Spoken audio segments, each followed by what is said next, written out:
Welcome to Learn to Live Stress-Free. This is Christine Wright with Dr. Robert Wright Jr., your go-to wellness coaches of www.stressfreenow.info. Our featured guest today is George Pierson, back again with us to talk about how you can be more creative and enter the flow state by using the mind mirror. George tells us his mother said he was like a perfect baby. He seldom cried and entertained himself by just drawing. George's best childhood Christmas present was receiving a drawing kit, a sign of acknowledgement by his parents that he really did have artistic talent. He was always curious why things worked. Television, movies, and media attracted George's attention at an early age, as did the circus. He loved the fact that its main purpose was to make people happy. According to George, it always put him into probably a past life trance. Coincidentally, he became a student at Ringling School of Art in Sarasota, founded by John Ringling as part of his art museum. After graduating, George worked as a greeting card artist for Hallmark Cards in Kansas City. Then he moved to New York City in 1968, where he began to meditate. It transformed his life as a young artist and continues doing that today. George's career blossomed at NBC, HBO, and Discovery, but his main goal was to discover the mystery of creativity. It's taken him around the world to Egypt and India several times.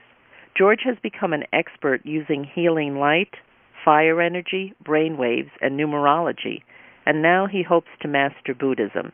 And his search goes on. George, welcome. We're glad to have you back on our show again. Thank you. Yes, George, it's great to have you back, and we're talking about a different topic, which is directly talking about creativity and how to enter the flow state using the mind mirror. So this is, I believe, something for our audience that will be a boon, because who doesn't want to be more creative? So, George, you've been using the mind mirror for a very long time and getting excellent results for yourself and clients. Can you explain to our audience what the mind mirror EEG machine is and how that works and what that experience is like? Thanks, Bob.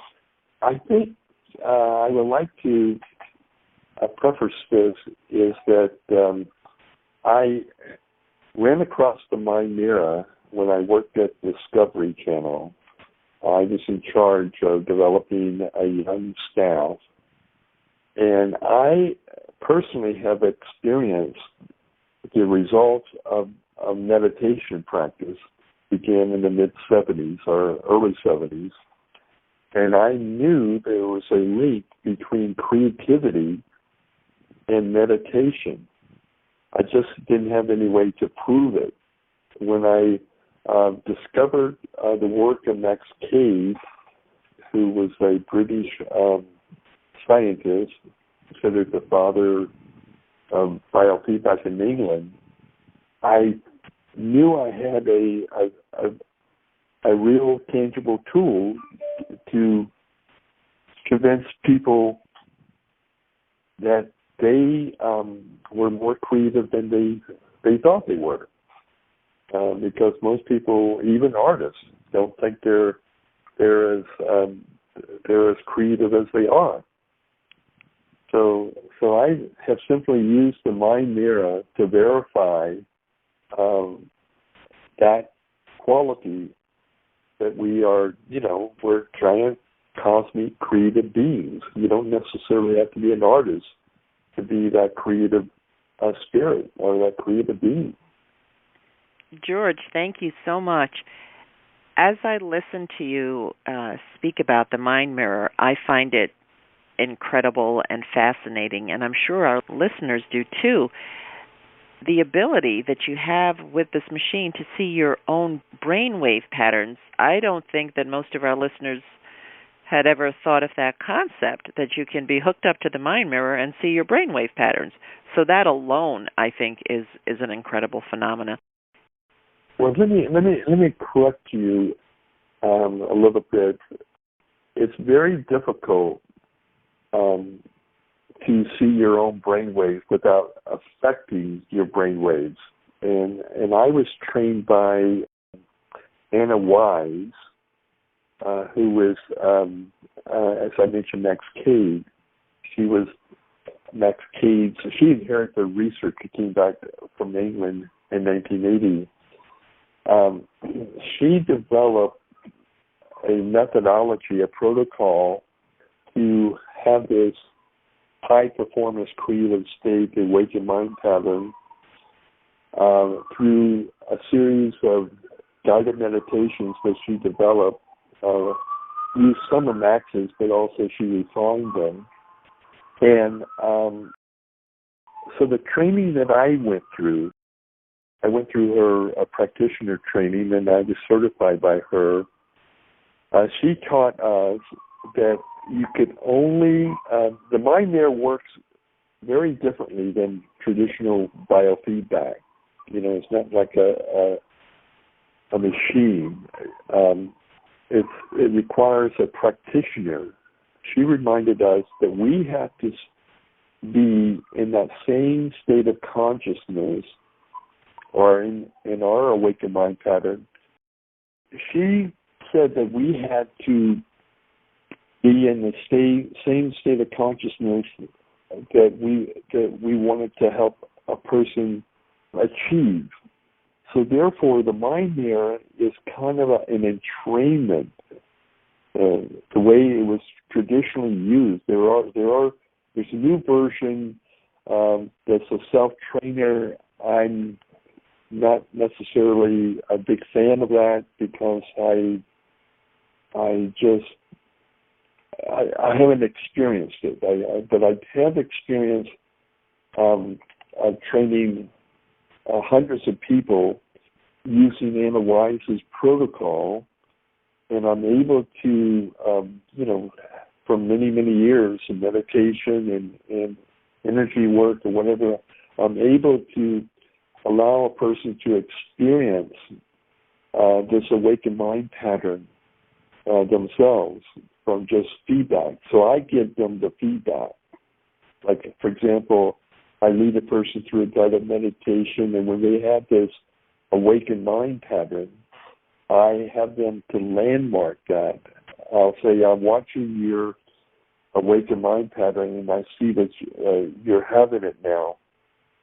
And what landmarking does, if a person simply recalls after the training that experience, they can duplicate those same exact brainwave. That's the phenomenon of brainwave training, whether it's from traditional machine biofeedback. But I actually am doing the part of what a traditional biofeedback does. I give the feedback.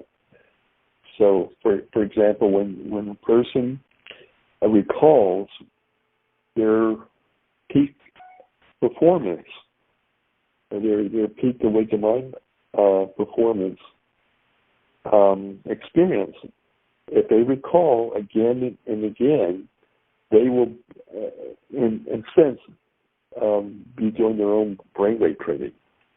Okay, wonderful. Thank you so much, George. I appreciate the clarification, and just in listening to you now with the mind mirror, so that it's clear for me, and perhaps it gives a little more clarity to our audience. As you are trained to put yourself in your awakened mind pattern, you're first learning that from a practitioner, which would be yourself, you're saying, and then you're able to put yourself into that pattern. Is that correct? Yes. The first step is to everybody has a signature brainwave pattern. I need to give an idea what a person's signature brainwave pattern, and then I'll start a session. But usually I can able to get a person to achieve this awakened mind pattern.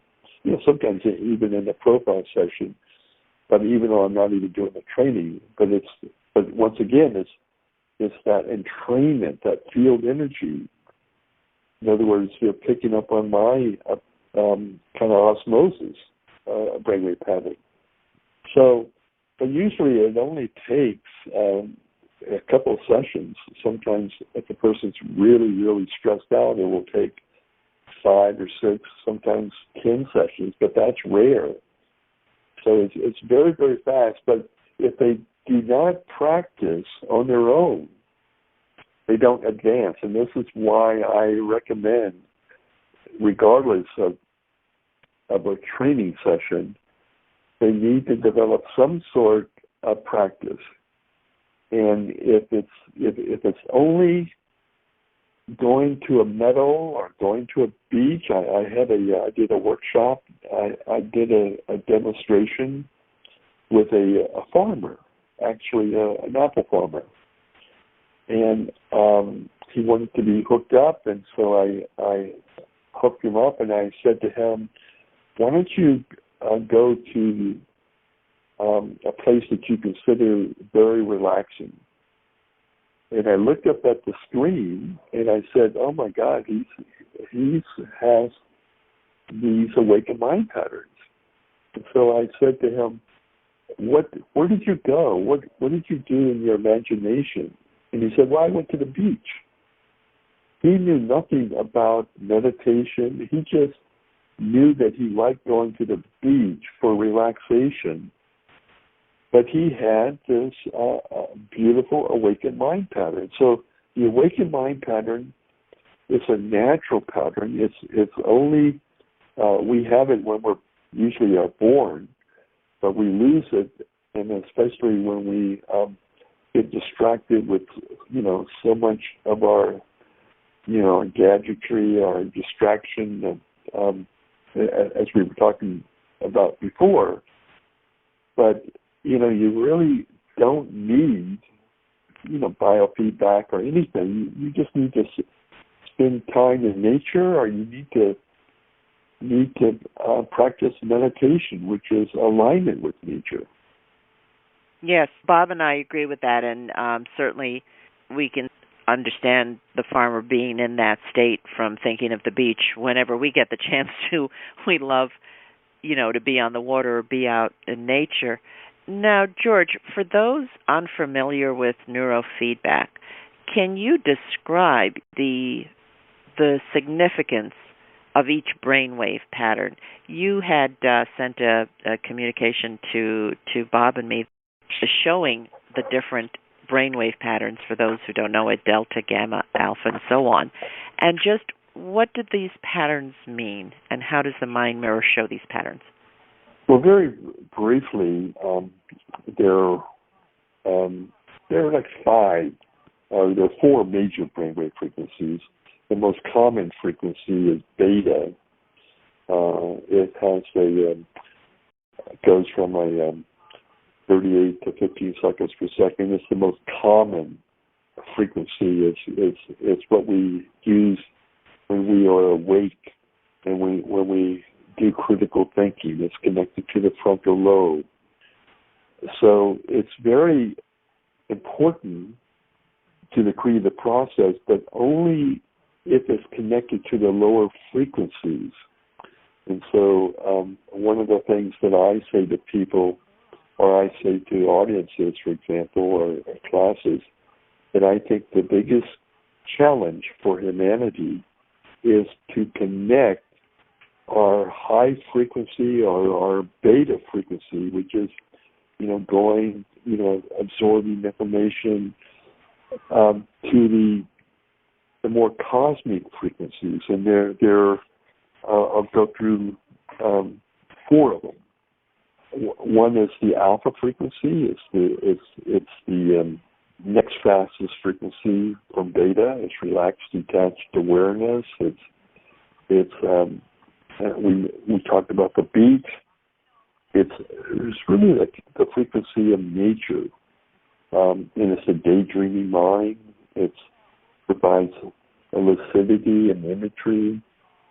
It's when you get home from work and you want to relax, watch television or just look at the aquarium or something. That will take you into the alpha frequency. And it's also the bridge to the lower frequency of sleep. For example, you go through alpha into a theta frequency, which is your I think it's your subconscious mind, and so but theta, the combination of theta and alpha is a perfect, profound meditation state. I mean, you can meditate, you can feel a relaxed, detached awareness state from alpha alone, going to the beach, for example, but to have a real profound, deep meditation experience, you need to combine the alpha frequency with the theta frequency. And then there's a more cosmic frequency, which is a delta frequency. It's sometimes associated with healing abilities or psychic awareness, but it's a very profound, deep sleep period, sleep frequency. It's not even recorded on a lot of medical EEG machines that the Mind Mirror does. And that's one of the unique things about the Mind Mirror. It actually shows this kind of radar delta frequency. And some people actually have kind of their eyes open, which isn't necessarily common of this frequency. So those are, I guess maybe the four words would be beta is times active mental times space reality states of consciousness. Alpha is kind of relaxed, sensory, nature frequencies, and theta is what's stored inside, all your past memories or your remembering of your the highlights and the low points of your life. And then there's the kind of the cosmic, I like to say, Einstein frequency. So if you mix those together, and this is what's amazing is Max Cade discovered this pattern of long-time yogis. They had this awakened mind pattern that it was like automatic. Like whenever they needed one frequency, it would flow into the other frequency. And what the beauty of the awakened mind training, if a person's brainwave frequencies are out of balance, in other words, if they're not recording this awakened mind pattern, you can, very little effort, you can get them in alignment so they can experience this creative flow state. Great, George.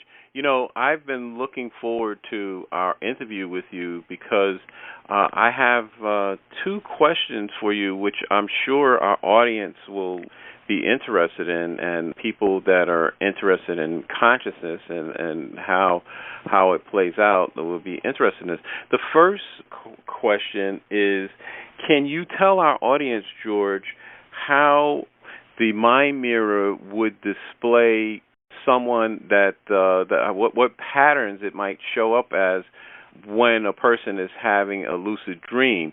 What made me think of that question was that years ago I first heard of the Mind Mirror when I was reading Michael Hutchinson's book Mega Brain. So that was many years ago. And back then, people were there was like a fad floating in isolation tanks, and the movie Altered States had come out. Also, people were talking about lucid dreaming. So one of the things that it occurred to me, it was that and I don't know if you have ever had anybody on the Mind Mirror while they were experiencing a lucid dream, but could you give us an idea how that might display on the Mind Mirror?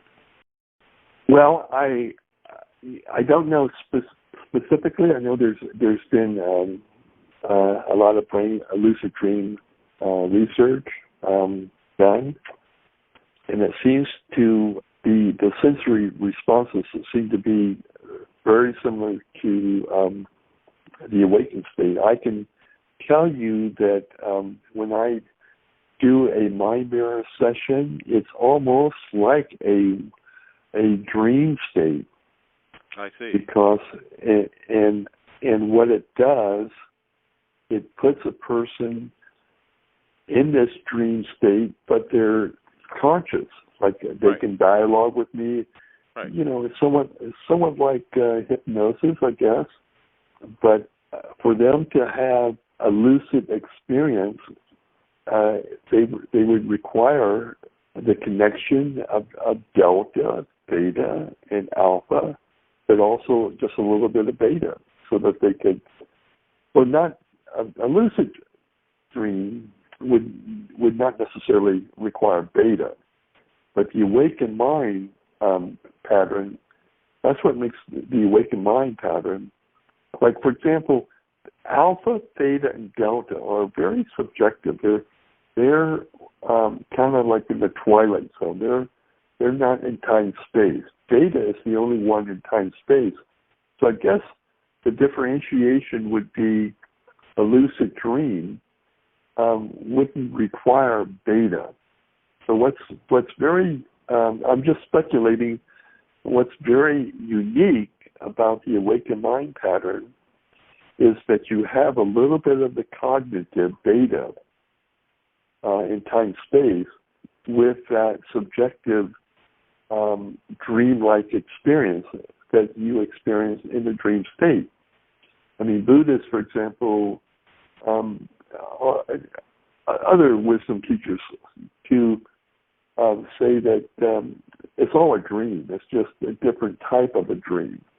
You know, it's an awakening dream or a subjective dream. So the awakened mind pattern is also a form of a lucid dream. Interesting. So here's the second question, and I've been licking my lips to to use a phrase of a friend to ask this question, George. And I think people in our audience, including clinicians, practitioners, etc., as well as people suffering from anxiety or panic attacks, would really be interested in this one.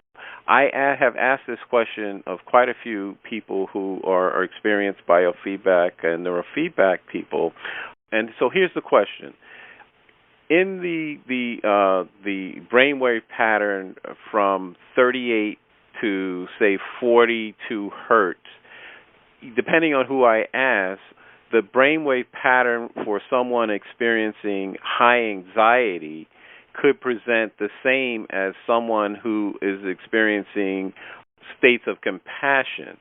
And so what I'm curious about is that... Are you talking about the gamma? I mean, it's higher so than what 38. I'm saying, 38 to 42, so, you know, when people go into gamma, so what I'm saying is that it can actually, unless you do some type of self-report, if you're just looking at the pattern, you can't really tell. So that is my question. I've gotten different responses from different people, so I was wondering if, in your experience working with people, could you, from looking at the mind mirror, be able to differentiate just by looking at the equipment whether or not the person is experiencing a state of compassion or they're experiencing high anxiety in that range? Well, from my experience, if a person is experiencing any type of high anxiety, you've got to calm down the beta. And even though it may go into the gamma, but you've got to control the beta, because the beta is causing that high anxiety. And so that would be the first thing. That would be the first thing. And once again, I think the high frequency gamma, which is compassion, loops around to the delta. And once again, the great thing about the awakened mind pattern, it automatically connects, the alpha, beta, and delta with the beta. Remember when I said we're all creative, but if it's only from beta, it's a superficial creativity. And I think the same thing applies to someone assuming they're experiencing this cosmic state, whereas they may not. It may be a distortion if their beta is too high. I just would say that they need to integrate. They need to calm down their beta, and then it's weird. They need to calm down their beta first before they connect to the gamma frequency through the empathy work or whatever. Great. Well, George, I just want to let you know you have opened the door to something else, because when you made the statement that the gamma loops around to the delta, that is fascinating. So at this point, we'll be back in a moment on Learn to Live Stress-Free with George Pierson, our featured guest today. Have you been procrastinating about completing an important project or following your treasured dream? Hi, this is Christine Wright. I specialize in helping my coaching clients to lay out clear, goal-achieving strategies. I show you how to quickly build your confidence and uncover and eliminate your habitual patterns of resistance and self-sabotage. Let me help you discover those meaningful insights that will get you to do what works so you can celebrate your successes. Go to stressfreenow.info/contact to let me know that you're curious about how to live your ideal life now. Again, that's stressfreenow.info/contact. Are you dealing with stress, burnout, chronic pain, anxiety, or unresolved grief?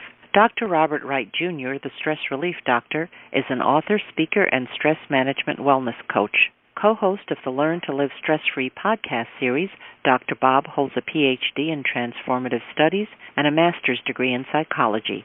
He is the author of the first published study to show the connection between stress reduction, grief recovery, and nitric oxide spiking and the relaxation response. He has a wealth of practical knowledge which helps you to relieve the stresses of everyday life so you can live longer and play with your grandchildren. Work with Dr. Bob and he'll give you the tools you need to dissolve your pain points quickly and effectively. Email him to find out how you can start to feel better at stressfreenow.info/contact. That's stressfreenow.info/contact. Welcome back to Learn to Live Stress-Free as we continue our conversation with our featured guest today, George Pierson. George, you recently worked with some business graduates at Drexel University to help them increase their levels of creativity by showing them how to enter flow states. Can you tell our audience how this came about and the benefits those students received from working with you? It came about by, I was moving into fascinating my own personal evolutionary process attracted me to Buddhism.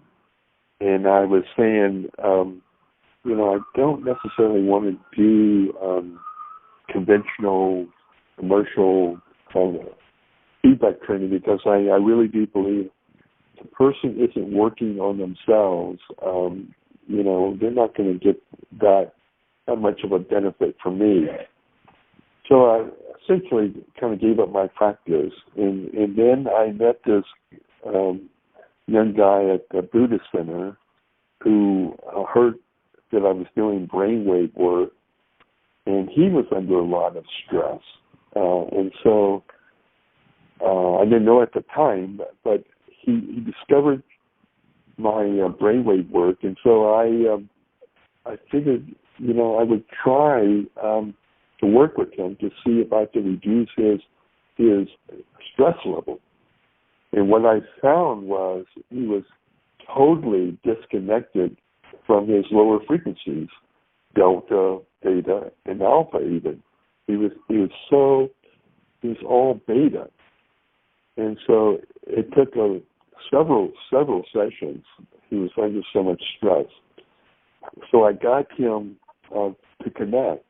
Then he started to get this awakened mind pattern. And then, he was a business graduate. He had a startup company, but he started to channel poetry. It was amazing. And so it just confirmed that we're all more creative, even though he was a business major. And so subsequently, I ran across a few of his acquaintances. They all pretty much graduated from Drexel or business majors. And so I started working with them, and I had just so happens I had a show of my paintings, my abstract paintings that I wanted to demonstrate that this awakened mind. I call these abstract entrainment paintings, and so it was at the Drexel campus, and so I asked if I could do a brainwave demonstration with these guys to show them that. I mean, the purpose of this this demonstration is that even business majors can be very creative, which they all were. So that's how that came about. So it was really fascinating. So we're all more creative. We just need to reconnect to our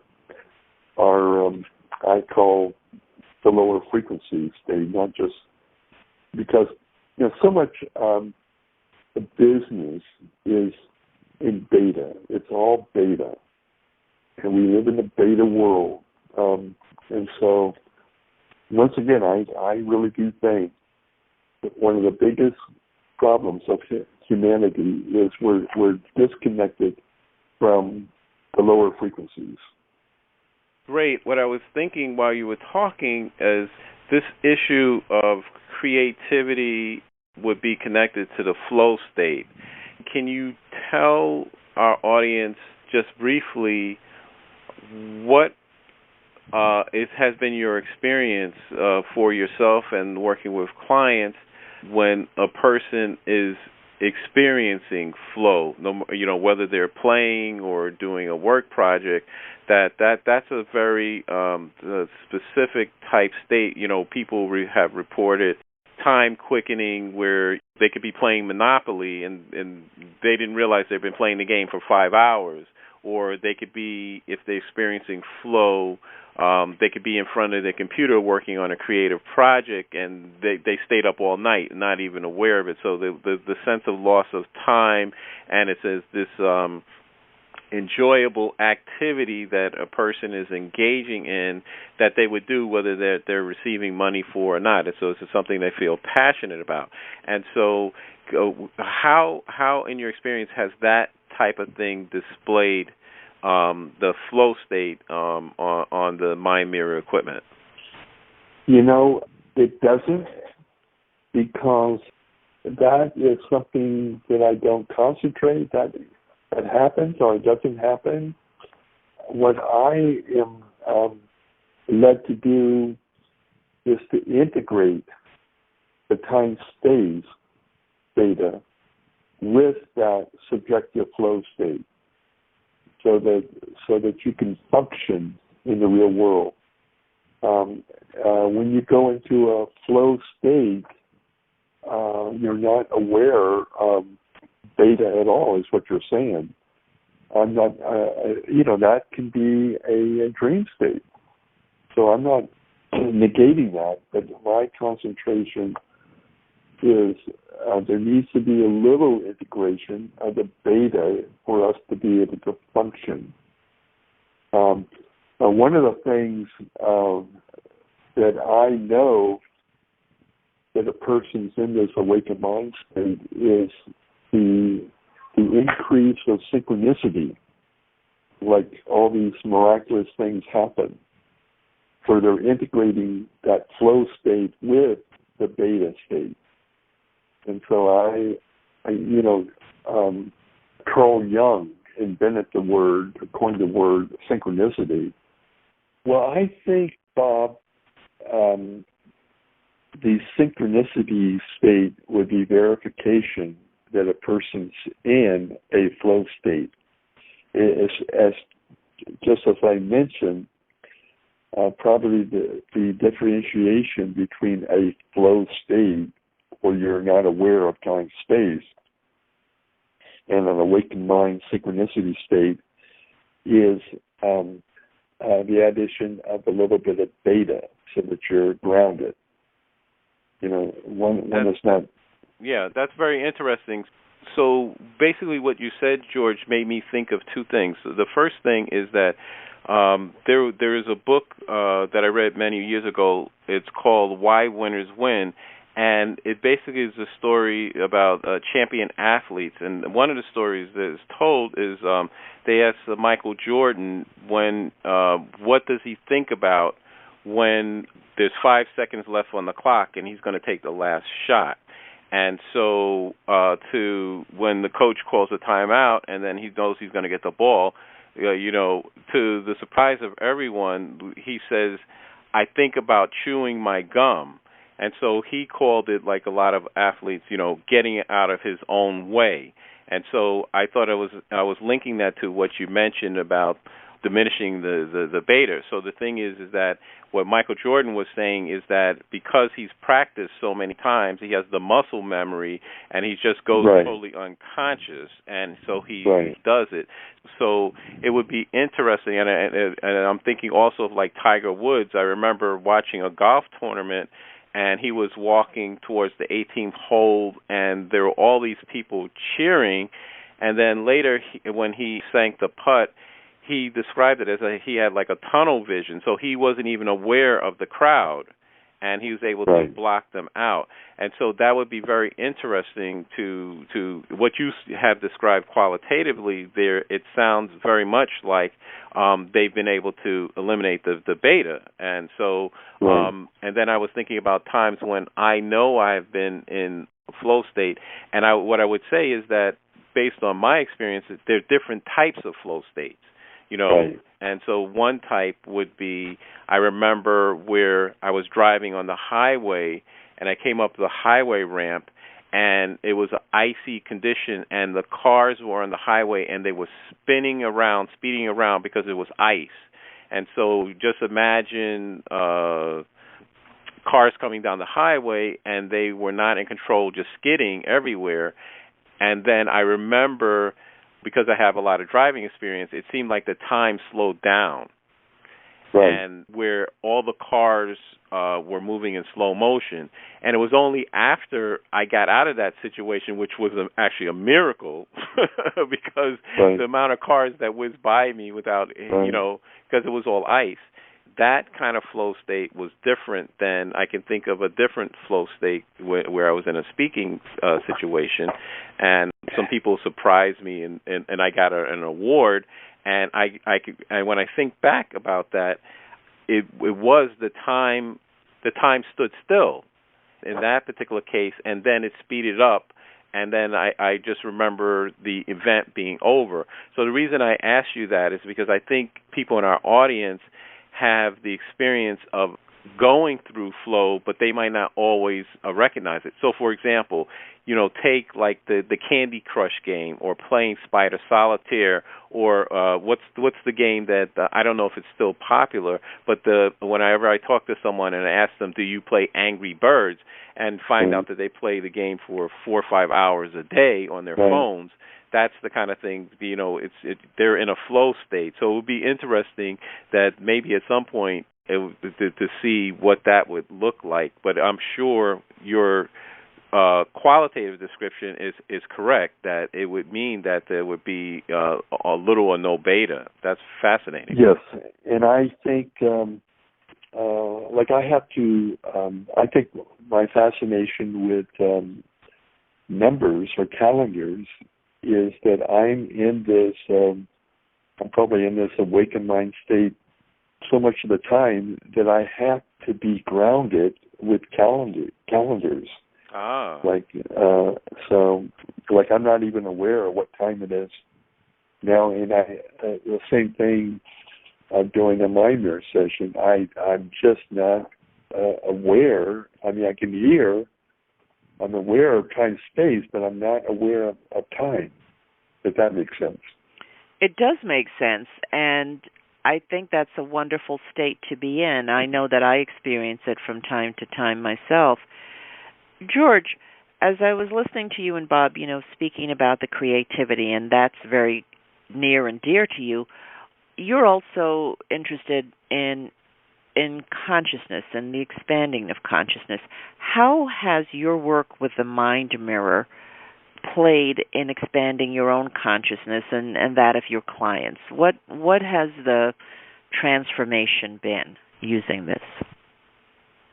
Well, it's simply a confirmation that I and everyone else is a cosmic being in time-space reality.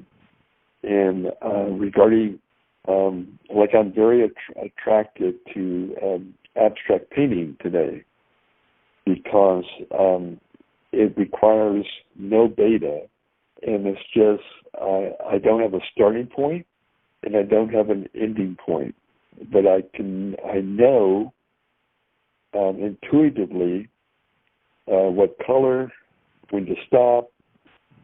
So I got that confirmation from trusting my intuition and working with clients, because I have to be aligned with them. It's almost like when I'm doing a session with a client, it's almost like I'm doing a painting.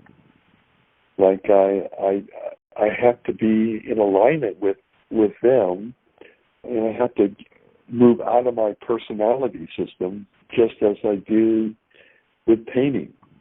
And so this is where I think we get so hung up in Western society on the frontal lobe, or the beta world, basically. That our technology systems, we just feel that if we can get enough technology, all of our problems will be solved. And I know that that's not true. We've got to integrate the cosmic universe. Includes nature, includes the environment. And so, ancient cultures have known this, and so this is the biggest challenge for the West. And what I try to do with my clients is to have them experience what I'm experiencing in their own unique way. I'm not trying to get them to be like me, but I just want them to connect with their own creative source, which is the cosmos. I want to read you a quote, if I can get it, from Steve Jobs when he was interviewed in Fortune magazine on how he works. And this is a direct quote. "There's a certain amount of homework involved, true, and that's beta, as we talked about. That's the cognitive beta side." And then he goes on, "But mostly it's just picking up on the things you can see on the periphery."